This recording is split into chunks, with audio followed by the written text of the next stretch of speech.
SIR அந்த திருத்த பணி எல்லாம் நடைபெற்றது. தொடங்கியது அக்டோபரில் 27. நேற்றைய தினம் முடிச்சிட்டாங்கன்னு நினைக்கிறேன் அந்த இது ஃபேஸை.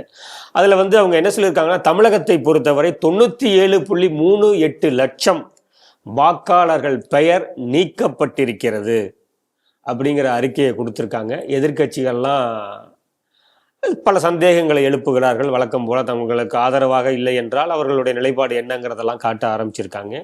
இதில் அதிகப்படியாக சென்னையில் இருக்கக்கூடிய சோழிங்கநல்லூர் தொகுதியிலிருந்து வாக்காளர்கள் நீக்கப்பட்டிருக்கிறதாகவும் செய்திகள் வெளிவருகிறது. இந்த செய்தி எப்படி சார் பார்க்குறீங்க? நீங்கள் சொன்னது மாதிரி இந்த எஸ்ஐஆர் சிறப்பு வாக்காளர் திருத்த பணி இதை ஒரு 10 ஸ்டேட்டு, யூனியன் டெரிட்டரி எல்லாத்தையும் சேர்த்து அறிவிச்சிருந்தாங்க.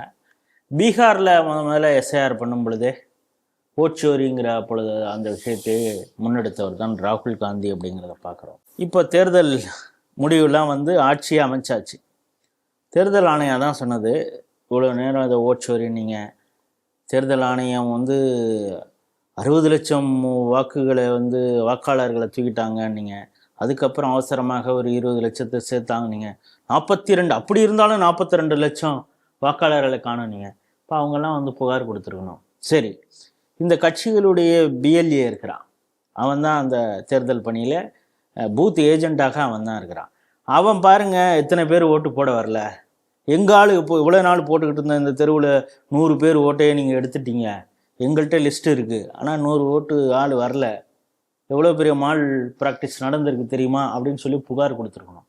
இது வரைக்கும் எந்த இடத்திலிருந்தும் காங்கிரஸ் கட்சி தோற்றுருக்கான். அவன் மொத்தமே 6 பேர் தானே அங்கே ஜெயிச்சிருக்கானோ, மற்ற பேர்லாம் தோற்றுருக்கான்ல. அந்த தோத்தவன் இத்தனை நேரம் புகார் கொடுத்துருப்பான்ல, ஏய் நீ இப்படி 40 லட்சத்தை உருவிட்டடா, அதனால தாண்டா நான் தோற்றுருக்கேன்னு புகார் சொல்லியிருப்பான். யாருமே சொல்லலை. என்னையா நீ இவ்வளவு தம் கட்டிட்டு பேசுன, ஒரு பேரும் புகார் கொடுக்கலையா, ஆட்சியே எடுத்ததுக்கு வந்துட்டாங்க அப்படின்னு. இப்போ அதே மாதிரி தான் இங்கே எஸ்ஐஆர் இது நூதனமான வாக்கு திருட்டு. இப்படித்தான் உள்ளே நுழைகிறது. பீகாரிலே இப்படித்தான் பாஜக உள்ளே நுழைந்தது.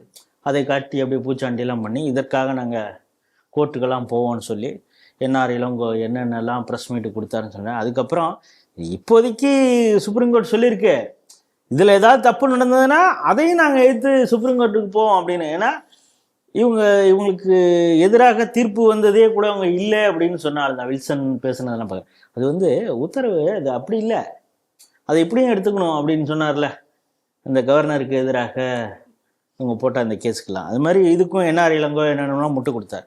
கடைசியில் ஷேர் பண்ணி நடந்தது.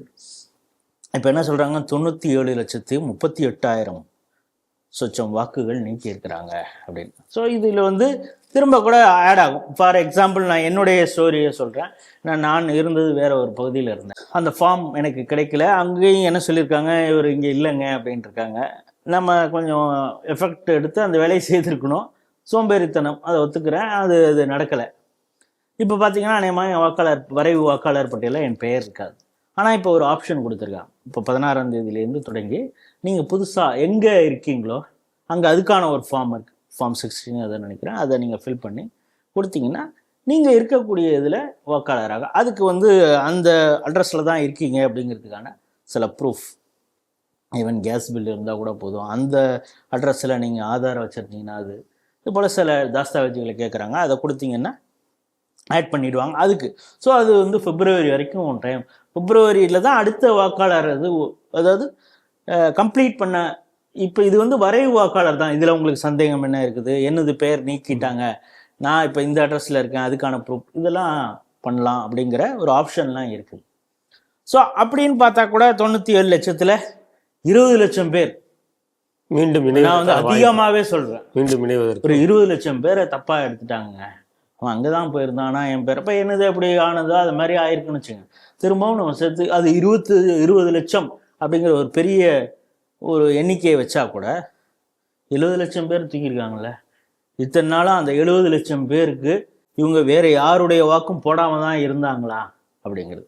இப்போ நீங்கள் சொன்ன மாதிரி எதிர்கட்சிகள்லாம் பல குற்றச்சாட்டுகளை ஒவ்வொருத்தவங்களும் பல சந்தேகங்களை சொல்லிடுறாங்க. முக்கியமான சந்தேகத்தை ஒன்று சொல்லியிருக்காங்க, என்னென்னா புது கண்டுபிடிப்பில் என்ன இப்போ வந்துருச்சு.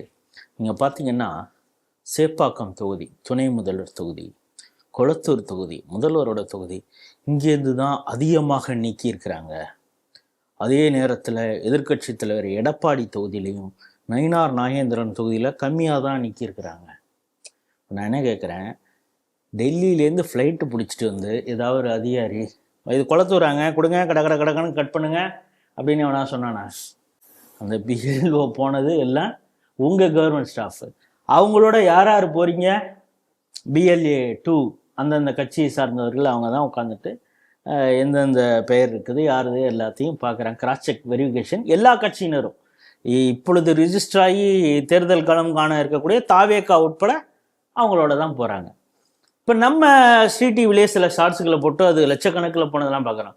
திருச்சியில் எப்படி அந்த பிஎல்ஓவா வரவர் வேற ஒருத்தவங்களை டெபியூட் பண்ணி அனுப்பிச்சிருந்தாரு. நீ யாருமா, நீ எதுக்குமா கட்சி டிஎம்க காரன் நீங்கள் இருக்கீங்கன்னு நம்ம பாஜக காரர் கேட்டவுடனே நீங்கள் அவர்கிட்டயே பேசுங்க அப்படின்னது அவரு.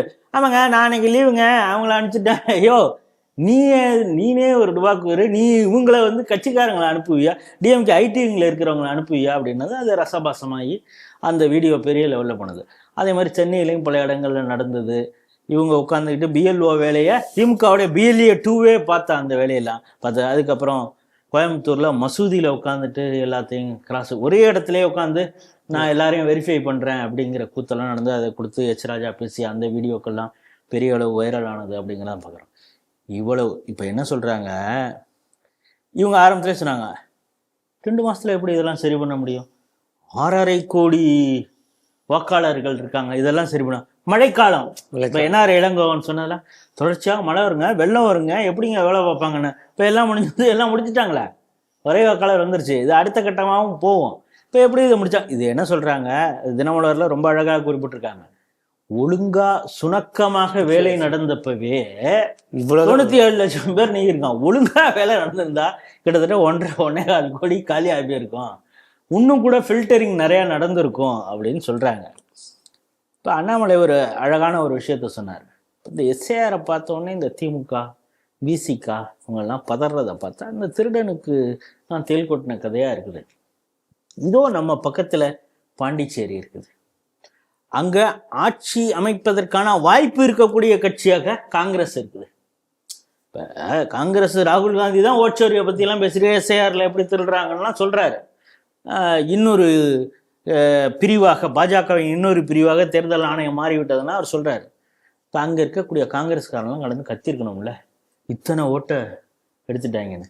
அங்கேயும் அங்கே இந்த அளவு எதிர்ப்பே இல்லை. கோவாவில் காங்கிரஸ் பெரிய அளவு எதிர்க்கல, இப்போ அங்கே கொஞ்சம் கொஞ்சமாக வந்துட்டு இருக்கான் ஆம் ஆத்மி, அவன் எதிர்க்கல. குஜராத்தில் இப்போ நம்ம சொல்கிறோம் குஜராத்தில் 70 லட்சம் பேர் காணும்ப்பா, அங்கேயும் இந்த பிரச்சனை இருந்துருக்கு. 70 லட்சம் காணும் குஜராத். ஸோ இங்கேயும் பல இது. இப்போ இங்கே என்ன சொல்கிறாங்கன்னா உங்களுடைய ஓட்டரையும் இதையும் கால்குலேட் பண்ணுறோம் 16% மேலே இருக்குது.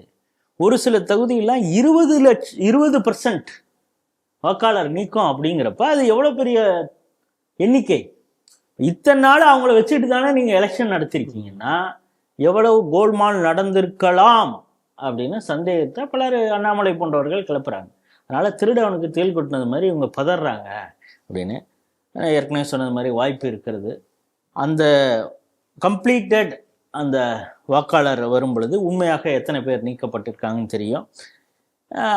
திமுகவுடைய அச்சம் நமக்கு புரிகிறது. அவர்கள் தில்லுமுள்ளுகளின் மூலமே ஆட்சிக்கு வந்தவர்களுக்கு அந்த பயம் இருக்க தான் செய்யும். அந்த பயம் அப்படியே இருக்கட்டும். அதுதான் நம்ம இப்போ என்னென்னா இந்த செத்தவனுக்கெல்லாம் சேர்த்தா இவங்க இவ்வளோ நாள் காசு கொடுத்துருந்துருக்காங்க. உண்மையிலேயே யார் ஓட்டு போடுறானோ அவனுக்கு தானே இவனுக்கு காசு கொடுத்துருந்துருக்கானோ. இப்போ இத்தனை பேர் நிற்கிருக்காங்க, நம்ம காசு மிச்சம். ஏன்னா ஓட்டுக்கு காசு கொடுத்து தான் அந்த கட்சி தேர்தலை சந்திக்குது, நமக்கு மிச்சம் அப்படின்னு உள்ளூரில் வேலை பார்க்குற அரசியல் கட்சி நினச்சானா என்னங்கிறதெல்லாம் எனக்கு தெரியாது. ஆனால் இப்போ நீங்கள் சொல்கிறது மாதிரி இப்போ ஆஹா ஓகம்பாங்க, பெரிய அளவு எதிர்ப்பு இருக்காது. ஏன்னா செத்தவனையும் அட்ரஸ் மாறினவனையும் தான் எடுத்திருக்காங்க. உண்மையிலேயே வாக்காளர்கள் நீக்கப்பட்டிருக்காங்க, தான் உயிரோடு இருக்கிறேன் இந்த பகுதியில் இருக்கிறேன் என்னதையும் நீக்கியிருக்காங்கன்னா அதற்கான ரெக்டிஃபை பண்ணக்கூடிய ஆப்பர்ச்சுனிட்டியும் இந்த SIR கொடுத்துருக்கிறது அப்படிங்கிறது தான் இந்த செய்தி. இப்போது இது கூடுதலாக இப்போ என்னென்னா, இப்போது பொதுவாகவே தேர்தல் ஆணையம் தரவுகளில் என்ன இருக்கும் அப்படின்னா 6.41 கோடி வாக்காளர்கள் இருக்காங்க அப்படின்னு சொல்லிட்டு தான் சொல்லுவாங்க. இப்போ இந்த ரிசெஷன், இந்த குறைவிற்கு பிறகு, இந்த சரிபார்ப்புக்கு பிறகு 5.43 கோடி தான் வாக்காளர்கள் இருப்பதாக காட்டியிருக்காங்க. இப்போ நீங்க சொல்ல மாதிரி இன்னொரு 20 லட்சம், அதிகபட்சமாக 20 லட்சம் பேரை வந்து இணைப்பதற்கு வாய்ப்பு இருக்கு. இது இல்லாம இளைய தலைமுறை, இந்த 18 வயதை பூர்த்தி அடைந்தவர்கள், இன்னும் அப்ளை பண்ணாதவங்க, அவங்களுக்கு ஜனவரி மாதம் முதல் காலகட்டத்தில் அதற்கான வாய்ப்பினையும் தேர்தல் ஆணையம் கொடுக்குறேன் அப்படின்னு சொல்லியிருக்காங்க. ஆனாலும் இதையெல்லாம் எதிர்க்கட்சிகள் வந்து ஏற்பார்களா அப்படிங்கிறத இல்லை ஏற்பார்கள். அந்த புது அவங்க இப்போ என்ன இந்த ஃபஸ்ட் டைம் ஓட்டர் வந்து இவன் அநேகமாக விஜய் கட்சியாக இருக்க போகிறான் அப்படின்ட்டு அதில் பெரிய அளவு ஆர்வம் ஆர்வம் காட்ட காட்டலாம். மாட்டாங்க. இந்த பையில வந்தான்னா நமக்காக ஓட்டு போட, உதய அண்ணாவுக்கு ஓட போகிறான், விஜய் அண்ணாவுக்கு தானே போட போகிறான்னு இந்த பையில வந்து வாக்காளராக சேர்க்க விடாம என்ன ஏதாவது பண்ணலாமா அப்படின்னு கூட இவங்க யோசிக்கலாங்க தவிர பெரிய அளவு சும்மா அப்படியே உதார விடுவாங்க. இவங்க திருடனுக்கு தேல் கொட்டினது மாதிரி, ஆஹா இதை வந்து கண்டுபிடிச்சிட்டானே, எங்கேருந்து வந்து உருவிட்டானோலே அப்படின்னு நினச்சிருக்கலாம். இப்போ இந்த கம்ப்ளீட் லிஸ்ட் வரும் பொழுது தான் அவங்களுடைய முழுமையான சுயரூபம் தெரியும். பார்ப்போம்.